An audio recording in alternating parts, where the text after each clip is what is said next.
Hello, good evening.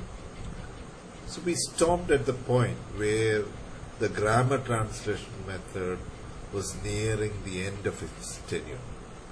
So we know it's a classical method, okay, which emphasized reading and writing more than speaking and listening, which was teacher-centered, which involved translation, which involved learning the rules of grammar separately, learning the grammar of a language not inductively but deductively.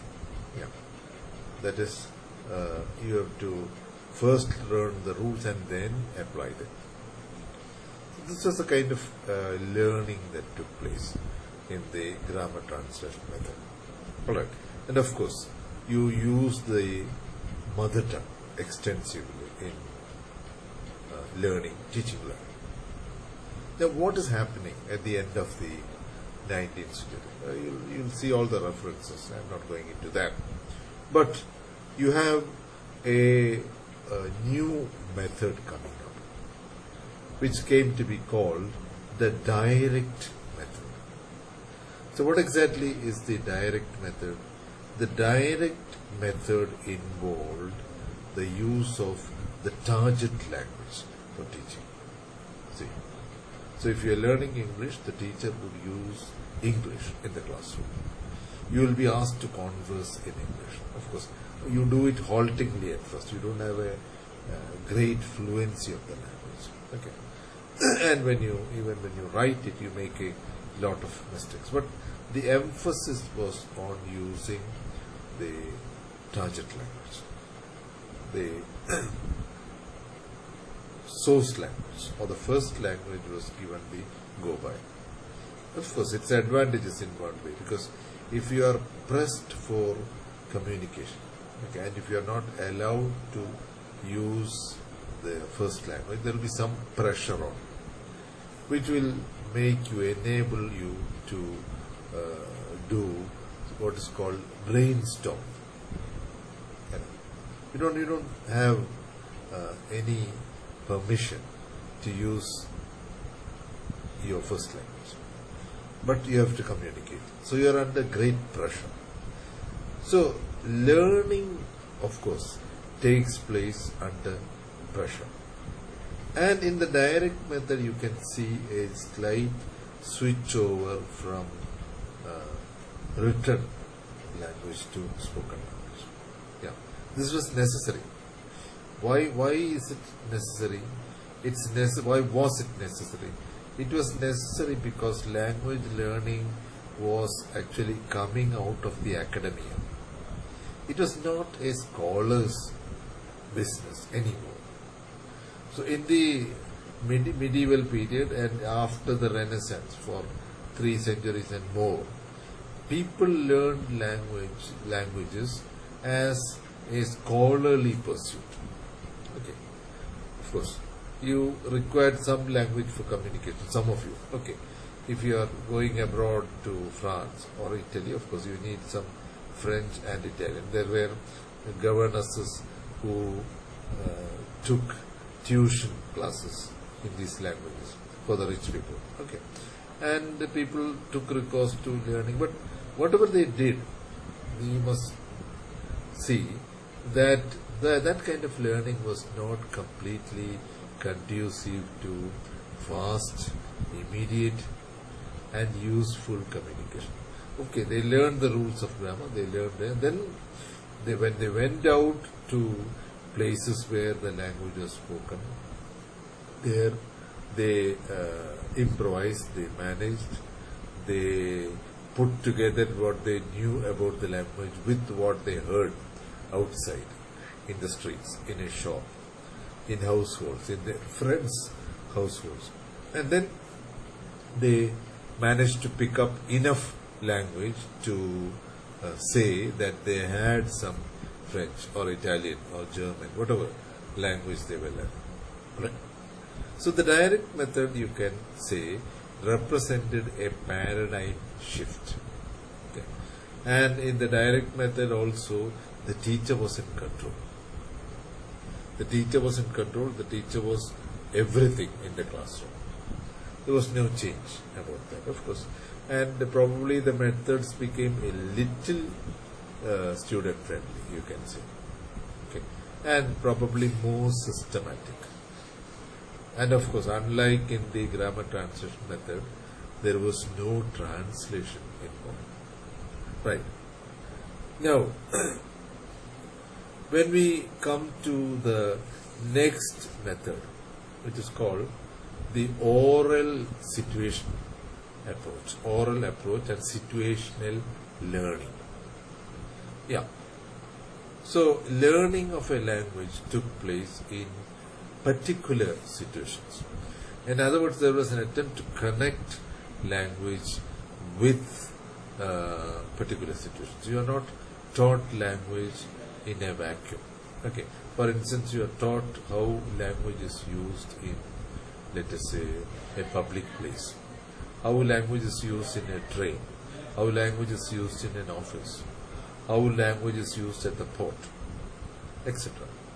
So the connection of the linking of situations with language, much like what we have in our communicative method, which became popular after the 1960s. Okay, the kind of intuitive learning of languages.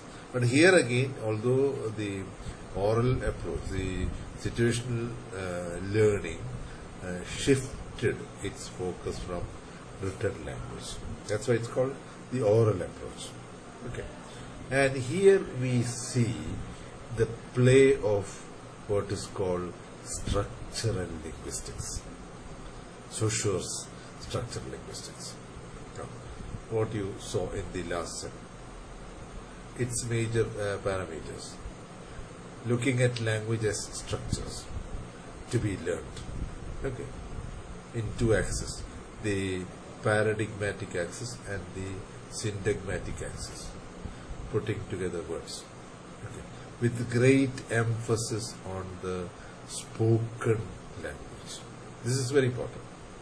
So you can't learn a language without learning how to speak it. So this has been the emphasis on, this has been the same emphasis that we see has continued right up to a philosopher like Derrida. Derrida said that written language was more important than spoken language. But till then, spoken language has stood its ground. It has not been rebuffed. It has not been removed from the priority that it had. Okay. Now, we are talking about learning language in structures. Now, remember that all this while the teacher-centeredness of the classroom doesn't change. It's still a teacher-centered classroom. The teacher fixes the exercises. The teacher assigns the task to students. Right? But that doesn't change. It continues to be a teacher-centered classroom. It continues to be a tightly knit classroom. And you still learn grammar deductively to a large extent. Although the emphasis on spoken language, the drills that people go through to learn the language would show that the structuralist approach was basically behaviorist. Because language was taken as a kind of behavior. Just as you eat in the morning, you also speak in school, at home. It's a kind of behavior.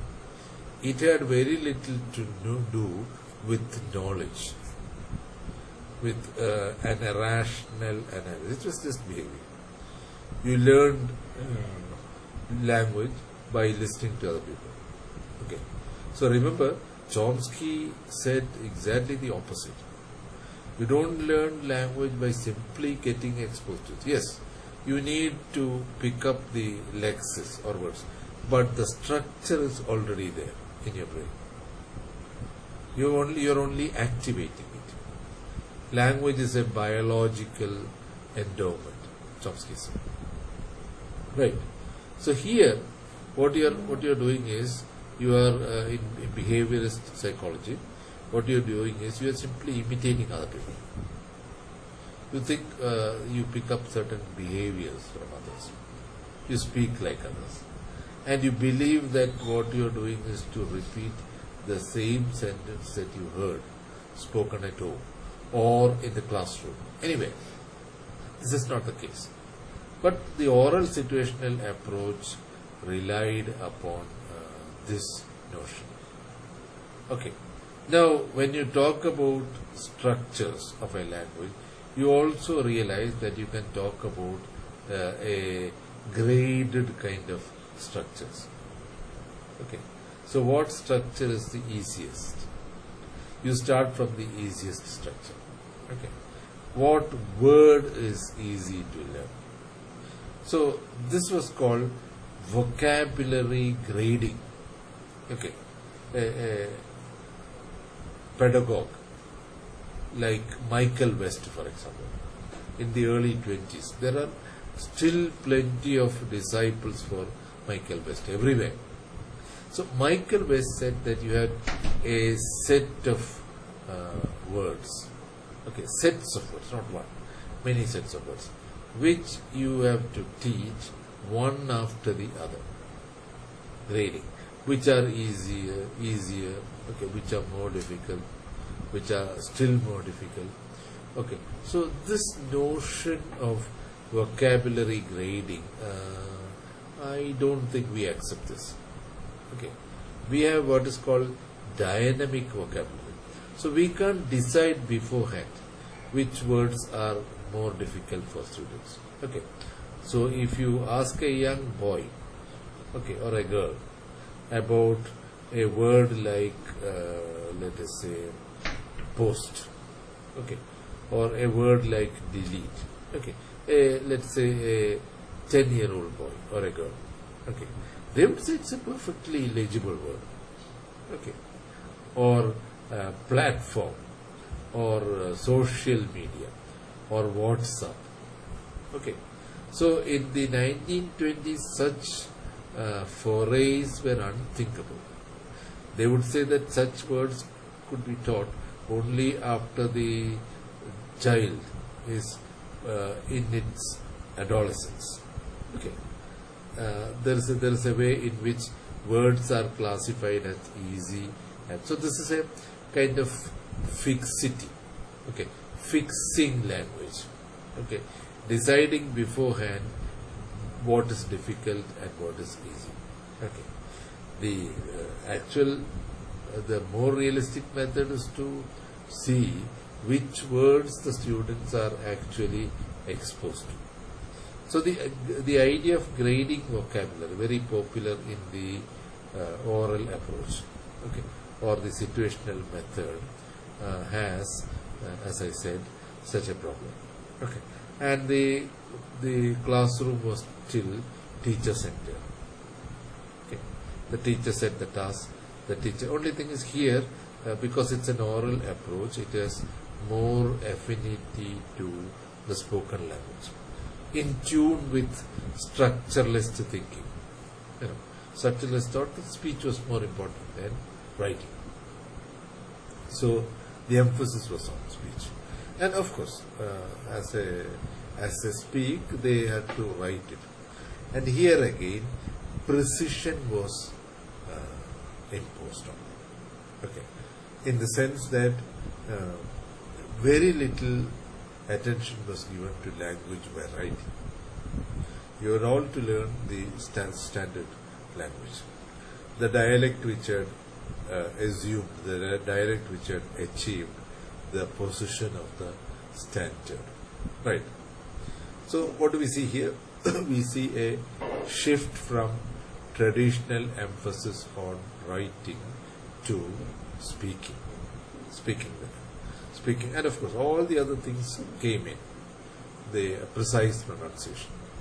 You have to speak the language with a precise, very precise pronunciation. You can't make a mistake. You had to produce the correct tone while you are uttering a sentence, a tone group, right? It ought to be a falling tone or a rising tone or a fall rise or a rise fall, whatever, right? So precision was aimed at, it was teacher centered, okay, and the emphasis was on the spoken language. So at the same time, around this time, in America, they formulated a method called audio-lingual method. Okay. So as you browse through the book, you'll find a large number of methods. I think about 20 methods. So don't take such large numbers of methods very seriously. They often overlap. For example, I said the situational approach is more or less reborn when you come to the communicative teaching approach in the late 60s and 70s of the last century. So, and there's in the academia in the West, there is a scramble for originality. People want to claim that they are proposing something very original. That's the reason why you come up with a number of methods, a number of critical articles on the same author or text. In fact, Jonathan Cullen, who was in Kerala a couple of years ago, he wrote an essay called Beyond Interpretation, where he said that in the academia, in the academic world, there is a competition for existence. So if you don't say anything new, or if you don't say anything which appear to be new, you don't have any existence. You are simply brushed aside. So people try to present things as if they were brand new, whereas in reality they would be a rehashing of the old methods, the old ideas. So that's what they do. So this, as you read, as you thumb through the book, you will find you don't thumb through the book. You got a digital copy. Okay. As you browse through the book, let me say, you'll find that many methods are overlapping. Okay. And you especially look at this. In Britain, it was called the situational approach. In America, it was called the audio-lingual. Both these methods are linked to the behaviorist approach, as I said. Learning language as if it were verbal behavior. Right. And this continued up to the 1960s. It became very popular, especially during the Second World War, when soldiers were expected to learn the language of the alien country or the enemy country. British soldiers had to learn German. Okay. American soldiers had to learn Japanese. Okay, because unless you know your enemy's language, you are not on very sure ground when you invade them. So, and this was found to be the easiest way of teaching languages. Okay. By the behaviorist approach, the audio-lingual approach, where you are taught a set of conversational passages, a set of conversational situational dialogues. Okay. And this was as you went along, you thought that you had learned language, you had picked up language from others. So as you know, Chomsky did not subscribe to this idea. Chomsky said you pick up language only from, you pick up only the lexes of the language, the individual words. The structure, the grammar is already there in your brain. What you do is to simply activate it. Again, then language works. Okay.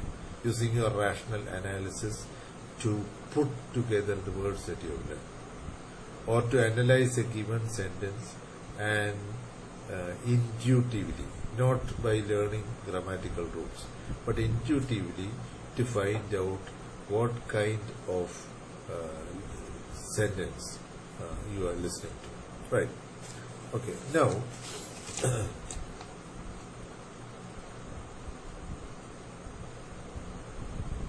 okay, there are other smaller, as I said, there's a scramble for originality. Okay, and you have to desperately do something so that you can exist in the academic world. So I think I remember telling you about activity theory, which was popular in Europe and America in the 1990s. This is nothing but social constructivism, proposed by the Russian pedagogue and philosopher Lev Vygotsky. So he said, you learn only when you work in society. You learn only when you do something, when you are involved in an activity, right? So you have something called total physical response, now, where body language is involved in a large way, okay, where there is movement within the classroom, okay, you pick up certain things, you are asked to do things, okay, you are asked to open the window, and when you are asked to open the window, you are told, you hear sentences like, won't you open the window, George? Which would mean that it's a polite request. Okay. Or but instead, if you say, open the window, will you? Means it's almost a command. Okay. Because either you have not paid any attention to the teacher who had told you to keep all the windows open the moment you enter the classroom. You have forgotten that, and the teacher is reminding you, not very gently, in a commanding tone. Open the window, George. Open the window, George. Will you? Okay. Whereas, won't you open the window, George? Is a very polite request, a suggestion, etc. So all these are actually activities. Okay. Okay. Clean the blackboard, Nelly. The convent teacher will tell you, and Nelly will go and clean the blackboard. So this is roughly what can be called total physical response. Okay, so there's a lot of movement in the classroom. Something very close to social constructivism or activity theory. Okay, and then you have exotic methods, like for example the silent way, where the teacher won't speak much. Instead, the teacher will offer you cards on which sentences are written, do some blackboard work, make you listen to things, where there is very little direct teacher activity. So this is fine. This is where the emphasis shifts from the teacher to the learner, right?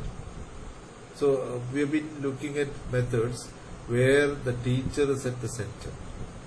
So in the silent way, and in another innovative method called suggestopedia, okay, where you listen to music, all kinds of interesting things happen in the classroom.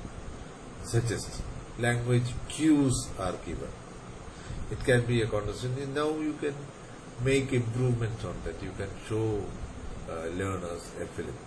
Okay. Stop it in between, then run another film. You can ask them to look at a video that you sent over WhatsApp. So all these are possible. Okay. Now in these two methods, the name is very exotic, suggestopedia, and of course the silent way.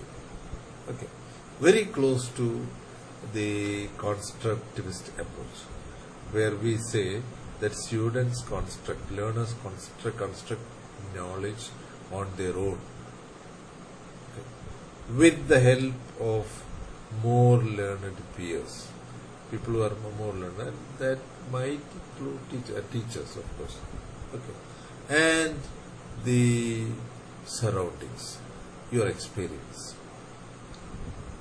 right? And the idea is that knowledge of anything, including language, is not poured into your notes. That's the idea. So any method that you find where the teacher plays a minimal role and where the learner is at the center of things is a constructivist method.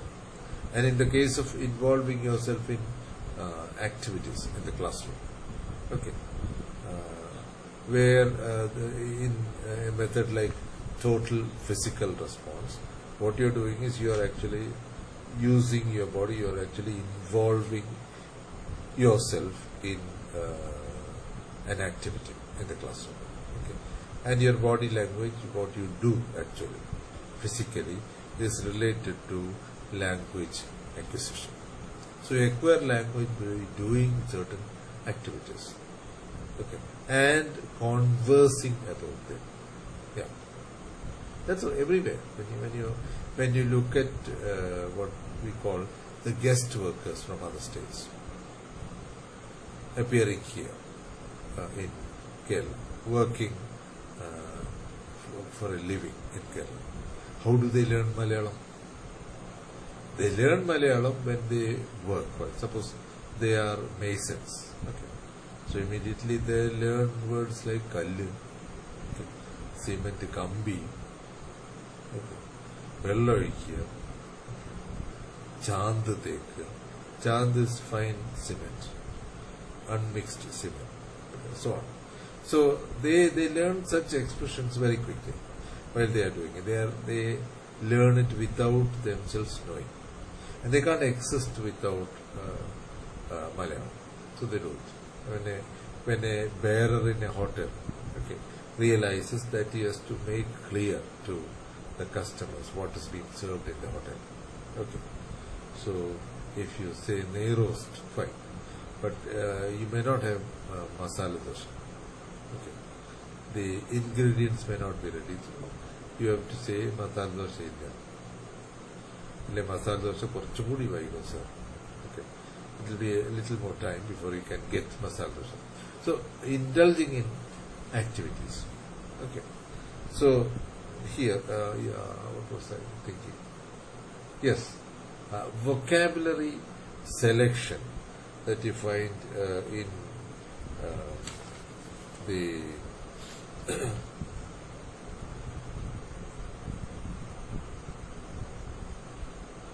situational approach is of course problematic, because as I said, when you look at how people acquire new words, there are different opinions and different contexts for people.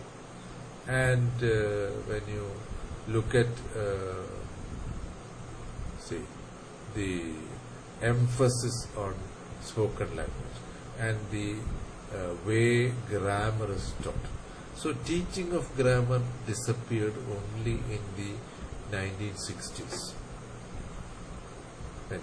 And in our schools, we are still in the grammar translation era in many ways. We still teach grammar deductively. We teach parts of speech. We tell them how you replace the subject by the object in passive voice, etc., etc. So what this means is the kind of the kind of approach that is still being followed here harks back to the mid-90s. Of course, many of you would have seen a grammar book by Wren and Martin, those two old schoolmasters. So I remember telling my students at the Kannur University that unless you throw this book into the Dharmadam River, Dharmadam River is very near Talisheri town, you are not going to make any headway in learning or teaching English. Of course, they were about to teach English. Okay, once they finish their post-graduation with or without a BA. So I told them, if you don't throw this book into the river, you are not going to make much headway. So of course, I think one student of mine years later told me that she had actually thrown the book into the river. Okay. So whatever that may be, when we talk about methods, we find that some of the old methods are still being followed. Not that it is absolutely useless. No, I didn't say that. These books, these methods are useful in their own way. But now, in our times, they are of very limited use. Okay, note this point. Yes, it is useful in some way, but not much. That's what I have been saying all along. Okay, and talking about approaches, you have what is called neuro-linguistic program. You have heard this, NLP, a catchword nowadays in psychology, in counseling. Okay, the only thing it means is it kind of prepares you mentally for learning languages on the basis of various theories, like language is located in one part of the brain, etc., etc. Quite complicated. But other than proposing a more systematic psychology-centered approach, NLP is not very significant. But I've already told you about communicative approach, and an approach which came to be called the natural approach. Okay, much like direct one. See, all these names link up. Okay, when you look at the objectives, when you look at the ways in which this method was implemented in schools, you find that there is a lot of overlap. One overlapping into the other. Okay, they are not distinct, separate. Instead, they overlap. Right. So here, but I'll end my brief lecture with that. One interesting method which I found at the end was content-based method. What is that? Much like social constructivism. You learn a language while you are indulging in an activity. Here, it is not a physical activity. Here, you are learning language while you are learning something else. Today it's called content and language integrated learning. So in this book you'll find the term content-based language used. Actually it is content and language integrated learning, where you have a learning which proceeds naturally. So when you are learning science, you learn words like photosynthesis, capillary action. Okay. So because you are talking about subjects, physics, chemistry, mathematics, sin theta, cos theta,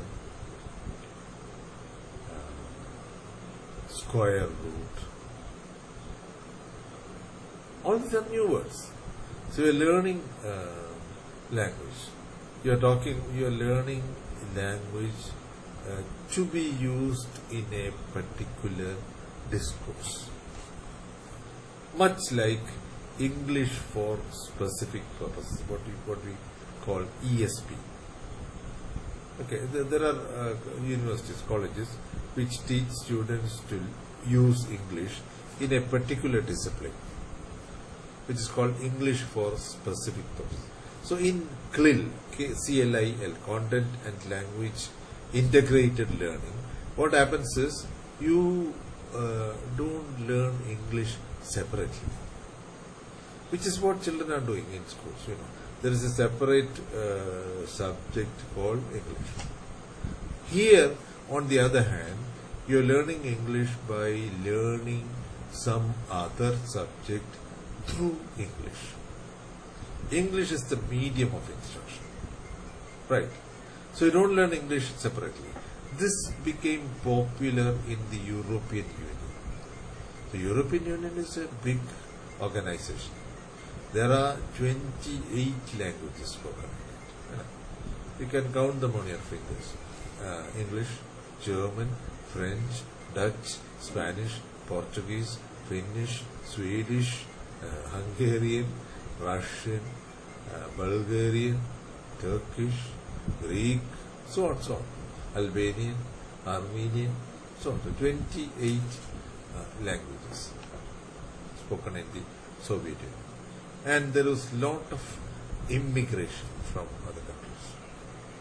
So it was essential that these children learn enough language to make a living.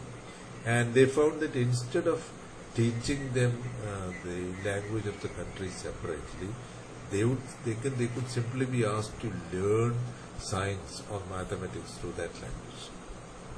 So automatically they pick up the language. This is called CLIP, Content and Language Integrated Learning. That became very popular in the European Union because that was something which could be done very naturally. So just as they picked up the language to speak from their classmates, they picked up the written language inside the classroom.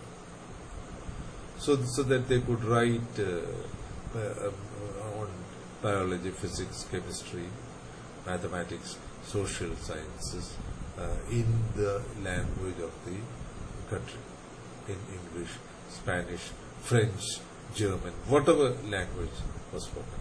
So this is also a very natural way. And of course, these subject classes would be supplemented by some language classes also. Languages are taught, but the emphasis, the majority of the learning process took place while they were negotiating their subject texts. Yeah. So they soon learned that this is how they could write something. Okay. So they had to write in the passive voice, for example, in sense. Okay. A beaker is taken and heated for 10 minutes. Passive voice. Okay. So the use of the passive voice in scientific writing, they would discover, was very natural. Okay. So in this way, and the use of certain terms, idioms, okay, connected words, collocation, for example. Large will coexist with things like beaker that you use in the laboratory. Okay. Large. You don't say big. You say large. So on. So CLIL is the ultimate, ultimate method which the European Union is accepting wholeheartedly, implementing wholeheartedly. Right. And of course you have methods like cooperative approach, like the silent approach. Cooperative approach simply means the way peers are involved in the learning process. Your classmates are involved. Right. So I think I have given you an overview. Okay. Emphasizing primarily 3 notes. Note that. 1, the traditional grammar translation method, which had its own characteristics.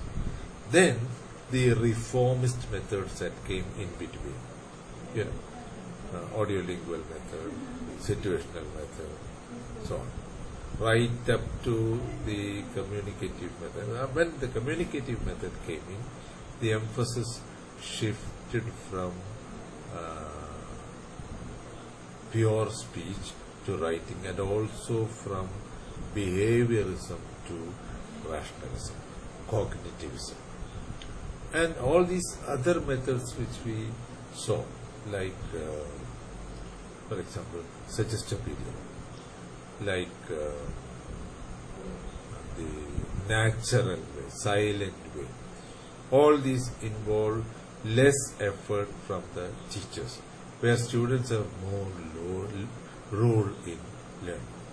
So I'll go back once again.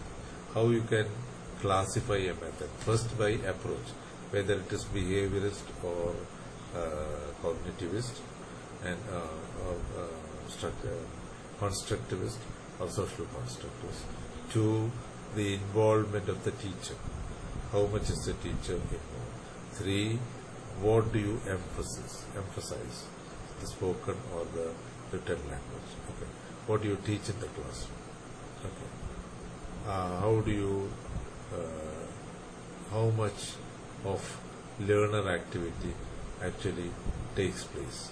What elements in the language do you teach in the classroom? Okay. Is it a teacher-centered classroom? So on. So these are some of the parameters by which you can judge the characteristics of a language. Okay, so I think I have given a brief overview about methods, the methods that I use for teaching learning. Okay. Right. So just go through the book at ease, and then just keep enough in mind about these methods, their comparative status, their comparative usefulness, and then I think you are proficient in methods of teaching, learning languages. Thank you.